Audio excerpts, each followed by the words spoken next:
Bonjour à toi et bienvenue dans l'épisode numéro 25 de la Fac Voyage. L'émission dans laquelle je réponds à toutes les questions sur le voyage et la vie à l'étranger, tous les jours en vidéo sur YouTube. Donc si tu as une question, tu me la poses dans le lien qui est juste dans la description, un peu plus bas. Aujourd'hui, on va parler d'une question très intéressante sur l'installation dans un pays étranger.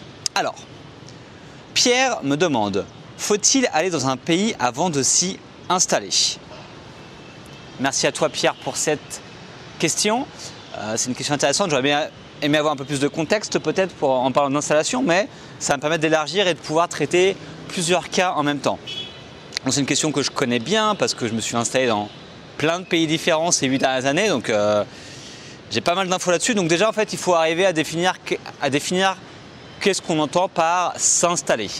Parce que selon le degré d'installation, si j'ose dire, va y avoir différentes réponses. Donc j'ai différencié deux cas majoritaires. Donc le premier cas, donc le cas numéro 1, c'est de s'installer quelques mois dans un pays, de s'installer en tant que nomade digital pour aller voir, travailler un petit peu, d'aller faire peut-être une saison dans un pays. Donc par exemple aller faire une saison de ski en Autriche, enfin je sais pas, ou d'aller faire une saison d'été au Portugal pour bosser. Donc ça va dépendre un petit peu de la durée, donc ça peut même intégrer aussi le PVT, comme le PVT il dure de 1 mois à 12 mois, donc imaginons que vous partiez 6 ou 8 mois en Australie, on peut l'inclure dans ce premier cas. Le PVT est un petit peu sur la marge, on va dire, ça dépend quel est votre objectif de votre PVT, mais on peut l'inclure dessus. Donc un petit peu voilà, tous les voyages ou les installations qui vont être inférieurs à 12 mois, je dirais, même inférieurs à 6 mois, ce sera le cas numéro 1. Donc c'est pas une définition vraiment, c'est pas une installation vraiment définitive, un truc sur le long terme.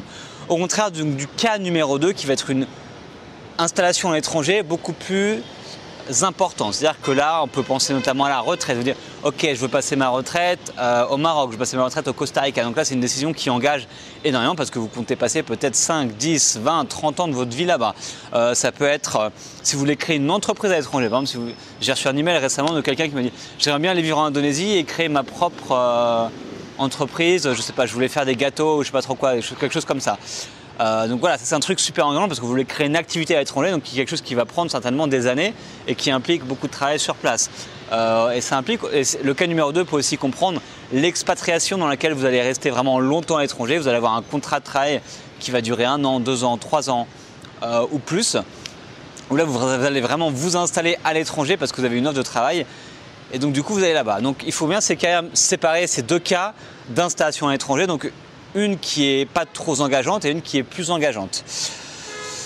Donc, pour répondre à la question, pour le cas numéro 1, c'est pas obligatoire d'aller dans un pays avant de faire le cas numéro 1. Donc par exemple, si je veux aller m'installer quelques mois au Portugal, bah, je prends un billet d'avion, j'y vais et je m'installe quelques mois. Si j'aime pas, je reviens ou je vais autre part. Donc du coup, c'est possible de le faire sans connaître le pays auparavant. Moi, c'est ce que je fais quasiment tout le temps. Là, je suis venu au Vietnam. Je ne connaissais pas du tout le pays et je sais que je voulais rester au moins 3 mois, voire plus. Le pays me plaît, donc du coup je reste plus longtemps et là je me suis installé en sachant que je ne connaissais pas avant. Pour un PVT aussi, vous pouvez très bien, si vous voulez faire un PVT en Australie et que vous voulez peut-être faire des petits boulots, travailler un petit peu mais surtout voyager, vous pouvez très bien y aller sans y être allé auparavant. En plus c'est un pays qui est super loin. Vous pouvez juste vous dire ok, ça va me plaire, tu y vas, tu fais ton PVT, ça te plaît pas, tu rentres, ça te plaît, tu essayes de rester, donc à toi de voir. Pour le cas numéro 2, il est idéal, il est très conseillé d'aller dans le pays avant. C'est-à-dire que si vous comptez créer une entreprise au Brésil, parce que c'est une idée, vous voulez dire ok, je vais monter une... Qu'est-ce qu'il y a? Qu'est-ce qu'on pourrait faire un truc bien français? Allez, je vais aller créer une boulangerie à Salvador de Bahia au Brésil. En sachant que vous n'avez jamais mis les pieds au Brésil, vous ne parlez pas brésilien, vous ne connaissez pas la culture, c'est une très mauvaise idée. Une très mauvaise idée.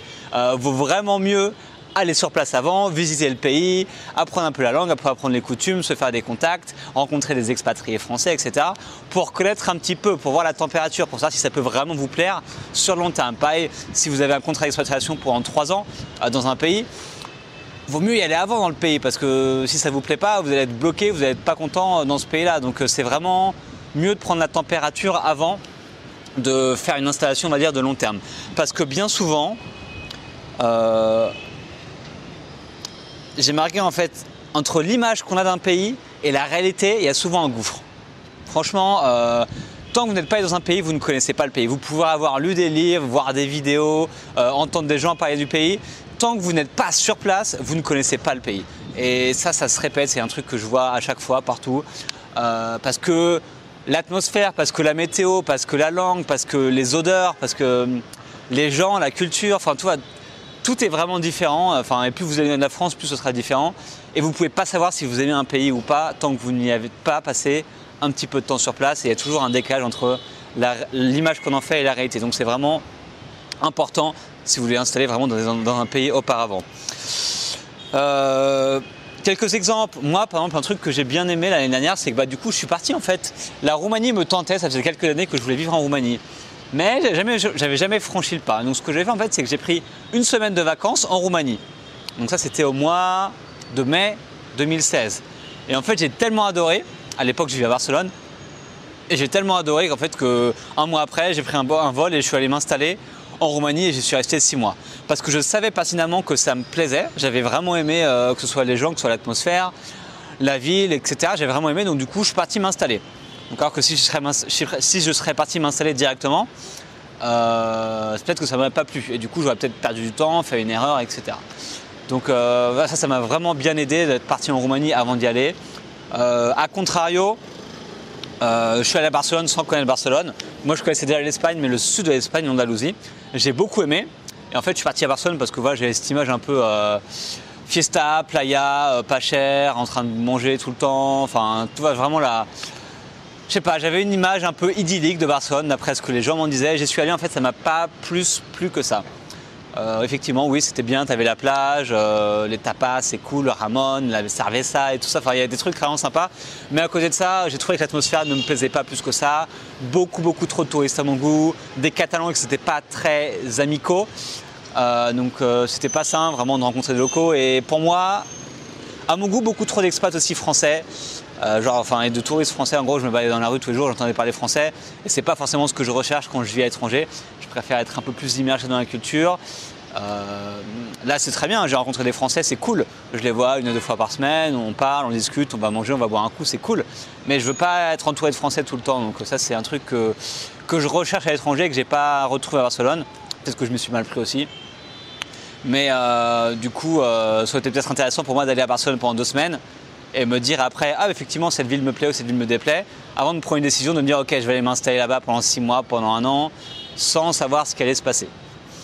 Et en fait, ça fait un parallèle intéressant par rapport en fait à la vie en général, c'est-à-dire que il faut tester avant de s'engager. Par exemple, tu vas te marier avec quelqu'un.